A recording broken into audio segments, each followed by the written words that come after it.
बिस्मिल्लाहिर्रहमानिर्रहीम।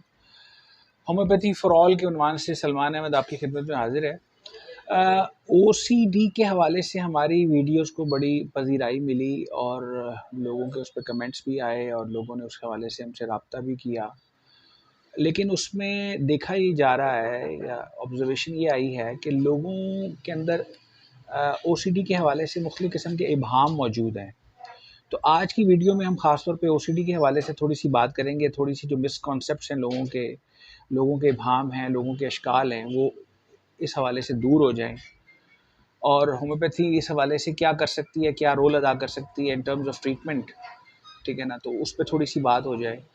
तो उसमें पहली बात तो मैं आपको ये बताता चलूँ कि इसमें मुख्तलिफ़ लोगों को मुख्तलिफ़ तरीके से मुख्तलिफ़ किस्म की अलामात पाई जाती हैं, जिनको हम OCD के हेड के अंदर लेकर आते हैं या डिल्यूजन्स में लेकर आते हैं, या उर्दू में उर्फ़ आम में इसको वहम कहा जाता है, वहमात कहा जाता है, ठीक है ना। जैसे किसी इंसान को एक वहम हो जाए कि मेरे पीछे कोई खड़ा है, या किसी को वहम हो जाए कि मुझे जहर देने लगा है, या किसी को ये वहम हो जाए कि मेरे साथ कोई बुरा काम या बुरी बात या बुरा वाक़या पेश आने वाला है, या मेरा एक्सीडेंट हो जाएगा। ये सारी वहमात हैं।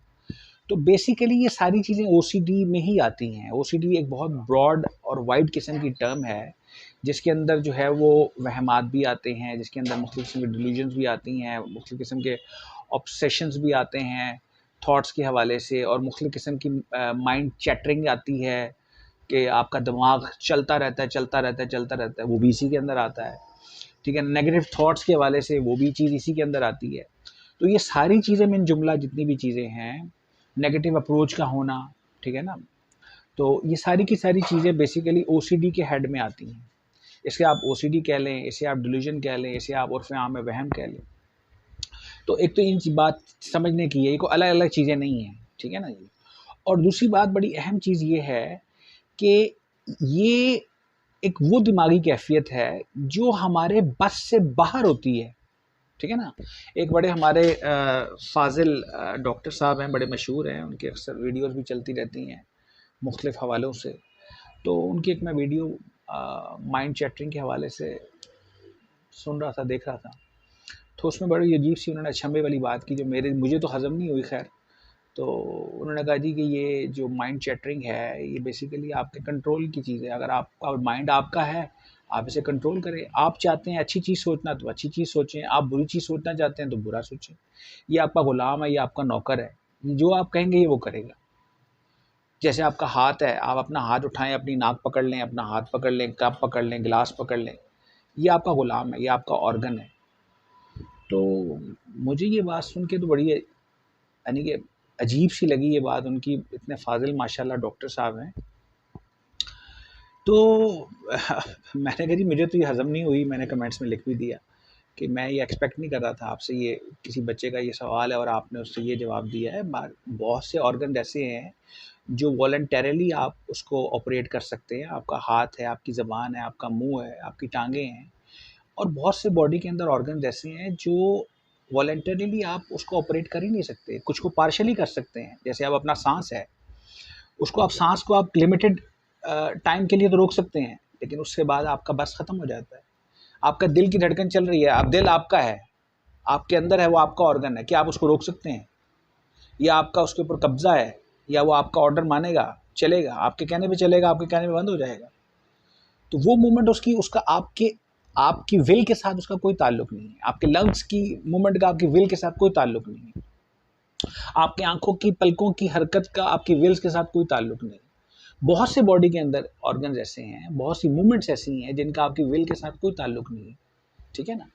तो ये बात तो बड़ी अजीब सी है कि जी वो आपका ऑर्गन है तो आपके कब्जे में, आप जो उससे मर्जी काम लें, जैसा मर्जी लें। ये तो एक आपके अपनी प्रैक्टिस की बात है, आप अपनी प्रैक्टिस करें, अच्छा सोचने की प्रैक्टिस। भाई ऐसा नहीं है। जिस बंदे को ये प्रॉब्लम होती है माइंड चैटरिंग की, या नेगेटिव थॉट्स की, या ओवर थिंकिंग की, ठीक है ना, या किसी भी हवाले से कोई पर्टिकुलर थॉट की, जिसे हम OCD कहते हैं, वो जो फंस जाता है दिमाग के अंदर, तो वो उसके बस में नहीं होता, वो उसके बस से बाहर होती है वो बात। ये ऐसे ही है जैसे एक आदमी को फालिज हो गया, फालिज का अटैक हो गया, स्ट्रोक हो गया, अब उसका हाथ काम नहीं कर रहा। अब कहने को ये उसका ऑर्गन है, अब आप कहेंगे ये उसका ऑर्गन है, इसको तो उसका ऑर्डर मानना चाहिए। अब मेरा ऑर्डर नहीं मान रहा, मेरे बस से ये बाहर हो गया, ठीक है ना। मेरी टांग है, टांग में मेरे मसला आ गया, पैरालिसिस हो गया, अब वो मेरे बस से बाहर हो गया। या आपने देखा होगा ट्विचिंग होती है, ट्विचिंग, फड़फड़ाहट, वो इनवॉलेंटरली होती है, उस पर आपका कब्जा नहीं होता। लोगों को रेशे का मसला होता है, हाथ कांपते हैं, कपकपाते हैं, उस पर उनका बस नहीं होता। बार औक़ात लोगों को इतनी ज़्यादा प्रॉब्लम होती है कोरिया की, उनको हाथ अपना पकड़ना पड़ता है किसी भी किस्म की शर्मिंदगी से, या मजलिस में बैठे हुए पशेमानी से बचने के लिए, या उस मोमेंट को, वो एम्बैरेसमेंट से बचने के लिए वो अपने हाथ को पकड़ लेते हैं, उनके ऊपर उनका बस नहीं होता। तो बॉडी के अंदर इसी जैसे इस तरह बहुत सी चीज़ें हैं जो आपके बस से बाहर हैं, इसी तरह माइंड के अंदर भी एक ऐसी कैफियत होती है जो आपके बस से बाहर होती है। वो आपकी बस में नहीं सोच रहा होता, वो आपकी सोच से बाहर की चीज़ें सोच रहा होता है। वो आपकी कैफियत ये नहीं है कि आप उसको जब चाहेंगे उसको स्विच ऑफ कर देंगे, जब चाहेंगे स्विच ऑन कर देंगे, जब चाहेंगे अच्छा सोचेगा, जब चाहेंगे बुरा सोचेगा, नहीं। वो जहाँ जिसकी कुंडी फंस जाती है, सुई फंस जाती है मोड़ पे आके, वो वही सोचता है, बार बार वही चीज़ सोचता है। इसी को तो ओसीडी कहते हैं, वरना प्रॉब्लम ही ना हो। अगर ये ऐसा मसला ना हो तो सारी दुनिया के सारे लोग ओसीडी का जो शिकार हैं सारे के सारे ठीक हो जाएं, ठीक है, सेल्फ प्रैक्टिस करके। तो यहाँ पे ये एक कॉन्सेप्ट अपना क्लियर करने की ज़रूरत है कि ये हमारे बस से बाहर चीज़ें होती हैं, हमारी सोच से बाहर होती हैं, हमारा इसमें कोई बस नहीं होता, अमल दखल नहीं होता, हमारी विल इस पर काम नहीं करती। हाँ, अब जहाँ तक इसका ताल्लुक है मेडिसिनल थेरेपी का, कि इससे हमने बाहर कैसे आना है, होम्योपैथिक अद्वियात मौजूद हैं। होम्योपैथिक तरीका इलाज में इसका शाफ़ी इलाज मौजूद है, जो कि आपको मुख्तलिफ़ किस्म के वहमात और जो आपकी मुख्तलिफ़ किस्म की सोचें हैं और मुख्तलिफ़ किस्म की नेगेटिव थिंकिंग्स हैं और थॉट्स हैं, उनके हवाले से वो बेहतरीन तरीके से वो डील करता है। Patient to patient, person vary करती हैं मेडिसिन्स, हालात और वाक़यात के एतबार से भी वेरी करती हैं। बाद का स्ट्रेस मोड की वजह से ऐसी कैफियत बनती है कि आपका नर्वस सिस्टम आपका साथ छोड़ जाता है एक सर्टन लेवल के ऊपर आकर। बाद का हेरिडेटरी फैक्टर्स होते हैं और भी चीज़ें हैं। तो इसमें कुछ पर्टिकुलर सेट ऑफ मेडिसिन नहीं है। एक हमने वीडियो के अंदर कुछ लोगों को आसानी के लिए, हमने जो ओसीडी की हमारी दूसरी वीडियो थी उसमें ट्रीटमेंट पॉइंट ऑफ व्यू से लोगों की आसानी के लिए एक ग्रुप ऑफ मेडिसिन सजेस्ट किया था। उम्मीद है लोगों ने, जिनको ज़रूरत होगी, जो डिस्टेंट हैं, जो मॉलेज से फौरी तौर पर कंसल्ट नहीं कर सकते, और उन्होंने अगर उसको इस्तेमाल किया होगा उससे उनको फ़ायदा भी हुआ होगा। लेकिन वो कुल्लुहुम नहीं है, वो ऑल इन ऑल नहीं है, वो सारा कुछ नहीं है, सारी होम्योपैथी वो नहीं है, वो 3 या 4 अद्वियात नहीं है। तो होम्योपैथिक तरीका इलाज में इसका शाफ़ी इलाज मौजूद है, ट्रीटमेंट मौजूद है। ये नहीं है कि आपने लाइफ टाइम दवाइयाँ खानी हैं और आप इस पर डिपेंडेंट हो जाएंगे और दवाइयाँ खाते ही चले जाएंगे। ये मैनेजमेंट नहीं है, बेसिकली क्यूरेटिव ट्रीटमेंट है। तो होम्योपैथिक तरीका इलाज को अपनाइए और इसका प्रॉपर इलाज करवाइए। अपने करीबी किसी भी मुस्तनद होम्योपैथ से जो है रब्ता करें, इस सिलसिले में उससे डिस्कस करें, अपना केस रिव्यू करवाएं और जो है वो अपना ट्रीटमेंट प्लान लें।